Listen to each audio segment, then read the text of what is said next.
Hey guys, hope आप लोगों की प्रिपरेशन अच्छी चल रही होगी। तो इस वीडियो में मैंने थोड़ी सी चिट चैट करी है मिस्टर रौनक लद्दार बॉस के साथ। बॉस इसलिए क्योंकि वो बैचलर्स की डिग्री में मेरे कॉलेज सीनियर थे, तो उनके बारे में थोड़ा सा बता देता हूँ। उन्होंने AIR 56 लाई थी गेट CSE 2021 में।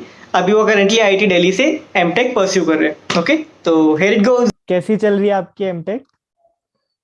हाँ, फिलहाल देख बहुत प्रेशर है वैसे तो। बट हाँ ठीक है, साथ में कुछ टाइम निकाल ही रहता है। सही है, हेक्टिक है काफी।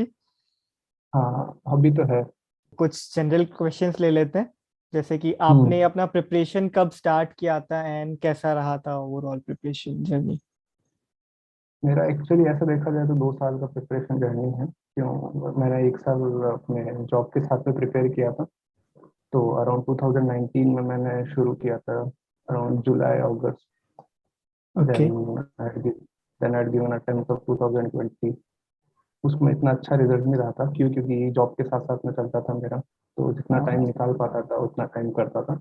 और मोस्टली उस टाइम पे क्योंकि मेरे पास में रिसोर्सेज नहीं थे, तो मैंने सिर्फ रविंद्र बाबू को फॉलो किया था। ओके। वीडियो लेक्चर्स उसके एंटायरली, उसके अलावा कुछ टाइम नहीं बचता था मेरे पास में, सिर्फ सिर्फ और सिर्फ लेक्चर। इवन मैंने कुछ प्रैक्टिस नहीं की थी। तो मेरी अराउंड 1300 समथिंग रैंक आई थी, 1348 समथिंग। ओके। तो फिर मैंने डिसाइड किया था कि ड्रॉप करके तैयारी करता। फिर मैंने 21 मतलब 2021 के लिए प्रिपेयर करना स्टार्ट किया था 2020 में। तो वो पूरा एकदम फुल डेडिकेशन के साथ किया। तो अब आपने ड्रॉप लिया था, उसके बाद आपने सिलेबस शुरू से करना वापस स्टार्ट किया था? नहीं, एक्चुअली ना, जब मैंने फर्स्ट साल मतलब फर्स्ट ईयर प्रिपरेशन किया था, तो उसके अंदर मेरा CN और जो अपना जो C वाला जो पोर्शन है, ये मैंने नहीं किया था क्योंकि इतना टाइम नहीं था। CN बहुत बड़ा मतलब था, हम्म। तो उस पे लेक्चर्स में देख भी नहीं पाता, और मेरा अगर मैं CN करने जाता तो मेरा रिवीजन नहीं हो पाता बेसिकली। तो CN को मैंने बेसिकली किया ही था फर्स्ट फर्स्ट ईयर में। तो फिर मैं सेकंड ईयर में पहले ट्राई किया कि मैं CN को करूं और साथ ही साथ में क्वेश्चंस करूं, क्योंकि क्वेश्चंस की मेरी बिल्कुल भी प्रैक्टिस नहीं थी। इवन मैं प्रीवियस ईयर क्वेश्चंस भी नहीं करके गया था 2020 में। ओके। मुझे लकीली एक बुक मिली थी मेरे फ्रेंड से, जो ये गेट ओवरफ्लो की जो बुक्स होती हैं वो मिली थी, तो हम्म। उसके अंदर उसकी कुछ मार्किंग्स थी। ओके। तो मैं 2020 के अंदर सिर्फ वो मार्किंग्स करके गया था, जो उसने मार्क करके रखी थी क्वेश्चंस की। तो उससे थोड़ी बहुत हेल्प मिली थी मेरे को, ठीक है। हाँ। इवन इवन CN का भी मैं एक क्वेश्चन सही करके आया था 2020 के अंदर, जस्ट बाई अरे गेस। बहुत सही। हाँ, तो फिर मैंने वो तो प्रीवियस ईयर क्वेश्चंस थे उनको ट्राई करना शुरू किया, और साथ ही साथ पैरेलली CN और ये करता गया। ओके, तो आपका 2021 के टाइम में कौन से मंथ तक आप कह सकते हो कि हाँ भाई इस टाइम तक मेरा सिलेबस पूरा हो गया था कि? हाँ। ऐसे तो बोला जाए तो मेरा जैसे मतलब वो सिलेबस पूरा होने के बाद भी वो कॉन्फिडेंस नहीं आ पाता कि भाई जब तक हाँ। आप टेस्ट सीरीज स्टार्ट नहीं करते जब तक आपको कॉन्फिडेंस नहीं आता। और टेस्ट सीरीज स्टार्ट करने के लिए भी आपको एक अलग लेवल का कॉन्फिडेंस चाहिए, क्योंकि आपको ये लगता है हमेशा कि अभी सही टाइम नहीं है स्टार्ट करने का। ठीक है, तो हाँ। हाँ। वो कॉन्फिडेंस मेरे को अराउंड नवंबर के अंदर आया था। वो भी ओके। मेरे फ्रेंड ने मुझे बहुत बूस्ट किया कि नहीं, अब तो टेस्ट सीरीज दे, बहुत हो गया तेरा, क्योंकि 2 साल से पढ़ रहा है। ठीक है, तो अब तो टेस्ट सही है, सीरीज दे, सही। जब तेरे को पता चलेगा कि मतलब कौन से तेरे वीक टॉपिक्स हैं, क्या है। ठीक है, हाँ। बट PYQs से भी मेरे को काफी ऐसे हेल्प मिलती थी। फिर मैं जैसे गेट ओवरफ्लो की वेबसाइट पर जाके पढ़ता था, तो उसके हम्म। लिंक से। और जैसे फॉरेन यूनिवर्सिटीज के काफी बारी कोई आर्टिकल्स मिल जाते थे, कुछ कुछ टॉपिक्स होते हैं जैसे जो डिफिकल्ट होते हैं, पर्टिकुलरली जैसे ट्यूरिंग मशीन हुआ, डिस्क्रीट मैथमेटिक्स है, इनमें जो थोड़ी हेल्प चाहिए होती है, तो वो काफी बारी गेट ओवर से अच्छी हेल्प मिल जाती थी। तो ओके। मेरा ऐसा सीन रहता था कि मैं PYQ यूज करता था और साथ साथ में उनको देखता रहता था, मतलब इन डिटेल देखता रहता था। तो काफी बार इतना डेप्थ में चला जाता था जितनी जरूरत ही नहीं है। हाँ, ऐसा होता था, मेरे साथ भी काफी बार हुआ था ऐसा। तो आपने टेस्ट सीरीज का देना कब स्टार्ट किया था एग्जैक्टली, मतलब नवंबर स्टार्टिंग? नहीं, ऐसे मैं थोड़े बहुत क्या है ना कि जैसे PYQ यूज करता था ना, तो मेरे को उसको टेस्ट करने के लिए है ना कुछ चाहिए होता था कि हाँ मतलब कुछ टेस्ट कर पाऊँ। तो ओके। मैंने एक NIC का पेपर भी दिया था वैसे अक्टूबर के अंदर। तो उसके अंदर ना मेरे को पता चला कि टेस्ट बुक करके कोई एक प्लेटफॉर्म होता है, क्योंकि उसके पेपर्स उसके ऊपर ही अवेलेबल थे NIC के। तो मैंने टेस्ट बुक प्लेटफॉर्म का जब मुझे पता चला, तो मैंने देखा उसके अंदर, हाँ, तो उसके अंदर टॉपिक वाइज टेस्ट हैं और सब्जेक्ट वाइज टेस्ट हैं। ओके। उसके एक दो टेस्ट दिए तो वो इतने डिफिकल्ट नहीं थे। तो मैंने कहा कि चलो ठीक है, PYQs की प्रैक्टिस हो जाएंगी, और वो हम्म। टेस्ट से देता हूँ। तो मैंने टेक्स्ट बुक के टेस्ट बहुत पहले स्टार्ट कर दिए थे, मतलब 21 की प्रिपरेशन के साथ में। ओके। ऐसे वो फॉर्मली बोले जो मतलब एक्चुअल टेस्ट सीरीज है, हाँ। वो मैंने ना मतलब परचेस करके रखी थी मेड इजी की बहुत पहले, क्योंकि आप मतलब देखते हैं ना, जो शुरुआत में ऑफर होता है एक तो हाँ हाँ टेस्ट हाँ। सीरीज के अंदर, और एक एकदम लास्ट में होता है, ठीक यस। है। तो मैंने शुरुआत वाले में ऑफर में खरीद के रखा था, क्योंकि मुझे पता था करना तो है ही है, ठीक है। एक बार लेके बट कर लेते हैं, बाद हाँ में देखा हाँ जाएगा। हाँ, बाद में देखा जाएगा कब स्टार्ट करना है, ठीक है। तो फिर अब मैंने उसके बाद में मतलब अराउंड दिसंबर दिसंबर के अंदर ही मेरा मतलब हिम्मत नहीं हो रही थी मेड इजी को स्टार्ट करने की, क्योंकि मैंने सुना था कि इसका ना लेवल बहुत ऐसे टफ होता है। तो फिर ना मतलब एक बार क्या हुआ, मुझे पता चला कि इसका अप्लाइड का ऑल इंडिया मॉक है। ओके। तो मैंने कहा कि मैंने अपने फ्रेंड से ऐसे ही डिस्कस किया कर रहा था, तो वो बोला कि ऑल इंडिया मॉक है, क्या करूं। मैंने तो आज तक कोई मॉक दिया नहीं है, ना मैंने कोई हाँ। सब्जेक्ट वाइज टेस्ट किया या फुल लेंथ टेस्ट किया है, ना मेरा कोर्स हुआ है। तो वो बोले तो तेरे हम्म। को क्या करना है, तू दे दे ऑल इंडिया मॉक, क्या फर्क पड़ता है तेरे को। सही है। तो मेरा पहला मैंने जो टेस्ट दिया था फॉर्मली, ठीक है, वो मेरा ऑल इंडिया मॉक था सीधा, और जो कि फुल टेस्ट मतलब फुल लेंथ टेस्ट था, ठीक है। अरे। हाँ, उसके अंदर है ना उससे मेरे को काफी बूस्ट मिला, क्योंकि उसके अंदर है ना मैं टॉप 100 में आ गया था ऑल अरे इंडिया के अंदर। बहुत और सही। पहले टेस्ट में, और उसके अंदर भी मेरा अराउंड स्कोर है ना मतलब अंडर 50 ही था। तो ओके। मुझे उस टाइम पे काफी ऐसा बूस्ट मिला कि मैंने कहा चलो ठीक है, मतलब कर सकते हैं, कुछ ना कुछ हाँ, कर सकते हैं। तो आपका ऐसे एवरेज स्कोर क्या रहता था टेस्ट सीरीज में, फुल सिलेबस टेस्ट में? 100 में से कितने नंबर आते थे? मैक्सिमम मैक्सिमम कितना, मिनिमम कितना गया? मतलब ऐसा देखा जाए तो मेरे को मेड इजी में शायद ही कभी है ना ऐसे 76 77 से अब वो मिले होंगे फुल लेंथ में।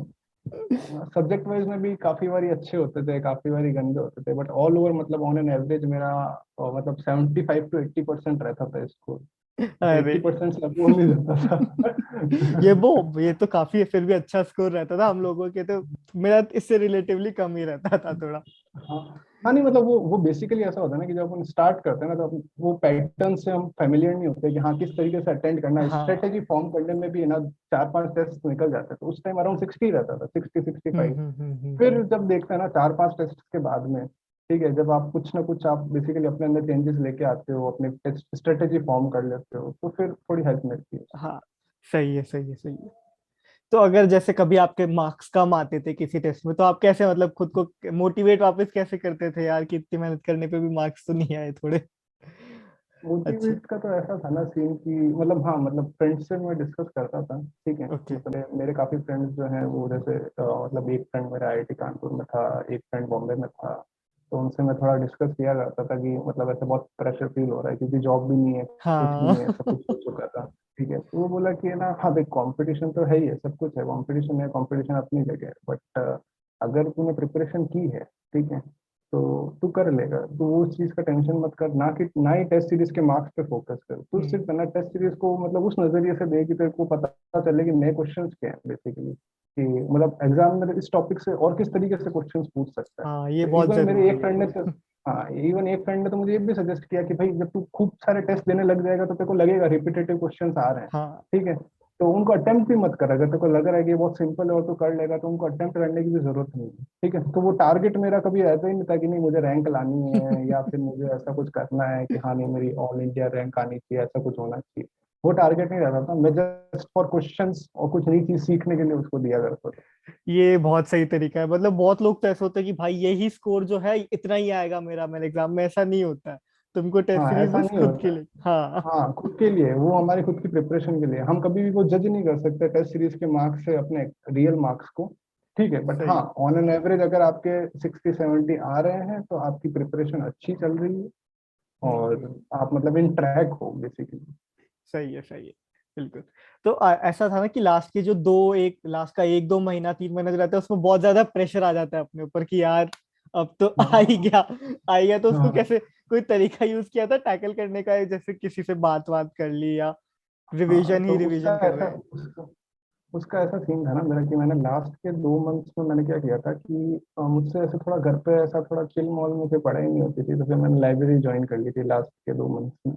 तो फिर ओके। मेरा क्या शेड्यूल बना हुआ रहता था, तो मैं 9 to 6 वहाँ पे लाइब्रेरी में रहता था, भले ही मैं पढ़ूँ ना पढ़ूँ, मतलब घंटे 2 घंटे रेस्ट कर लिया, ठीक है, हेड डाउन करके सो गए, ठीक है। बट ये था कि हाँ मतलब पता था ना कि वहाँ पे है तो पढ़ने के लिए है, तो वो हाँ। दिमाग में वो चीज़ सेट हो गई थी कि हाँ करना है। और फिर जैसे जैसे क्या हुआ कि लास्ट के टाइम में रिवीजन तो पहले नहीं चलता था, फिर मैं साथ साथ में जैसे हर दिन का एक मॉक देना है, या फिर सब्जेक्ट वाइज टेस्ट करने हैं। फिर मेरी टेस्ट सीरीज एक्चुअली दो हो गई थी, एक ओके। और एक मेरी अप्लाइड की हो गई थी। ठीक है, वो उन्होंने मुझे एज एन स्कॉलरशिप दी थी क्योंकि मेरी ऑल इंडिया रैंक अच्छी हाँ। आई थी।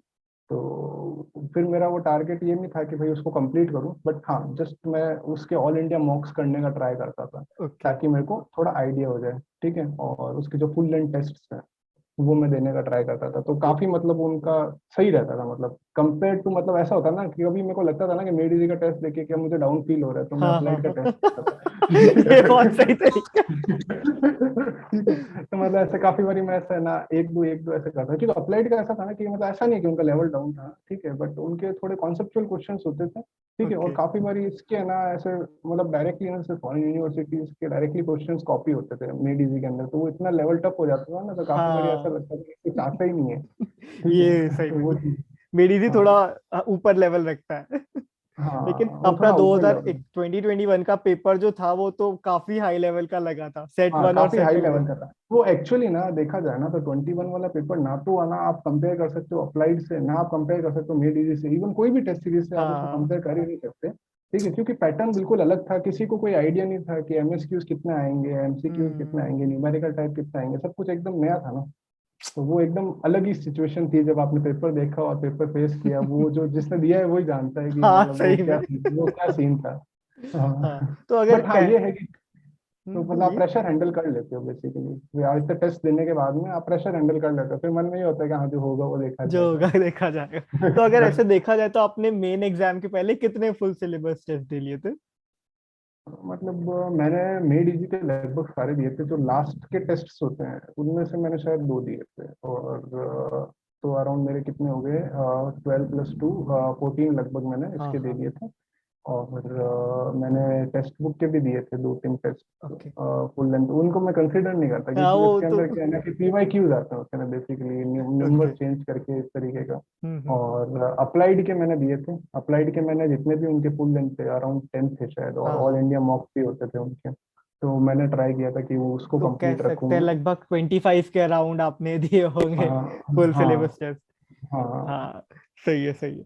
तो एक हम्म, होता है ना कि लोगों का एक पेपर देने का स्ट्रैटेजी रहता है कि पहले वो इंटीजर एप्टीट्यूड करते हैं या पहले टेक्निकल करते हैं, तो हम्म। आपका क्या स्ट्रैटेजी रहा था ऐसे फुल टेस्ट देने में?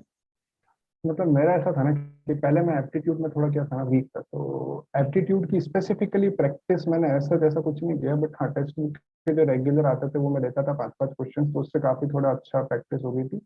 तो फिर मैं ऐसा, फिर मेरा एट लास्ट जाते जाते ऐसा एप्टीट्यूड हो गया था कि मैं 10 में से मतलब अराउंड 8 स्कोर कर लेता था, 9 स्कोर कर लेता था, वो भी एक्सक्लूडिंग द इंग्लिश पार्ट। ठीक है, ओके। इंग्लिश पार्ट जो ऐसा होता था उसको मैं देखते ही छोड़ देता था। ठीक है, क्योंकि उसके अंदर क्या है ना कि नेगेटिव होने के चांसेस ज्यादा थे रेदर हाँ। देन पॉजिटिव होने। ठीक है, तो वो मेरे को पता था, मैं वो माइंड सेट लेके चला था कि मेरे को एक दो क्वेश्चन छोड़ने हैं। ठीक है, ओके। और फिर मैं अटेंड करता था कि पहले मैं ये वाला सेक्शन अटेंड नहीं करता था एप्टीट्यूड वाला, तो मैं पहले मैं सीधा अपने कंप्यूटर साइंस वाले सेक्शन पे आता था। हम्म। उसको जितने क्वेश्चंस होते थे फर्स्ट राउंड में उसको गो थ्रू करता था, जो क्वेश्चंस नहीं होते थे या जो थोड़े टफ लगते थे या डिफिकल्ट लगते थे तो उनको मैं मार्क करते हुए चलता था।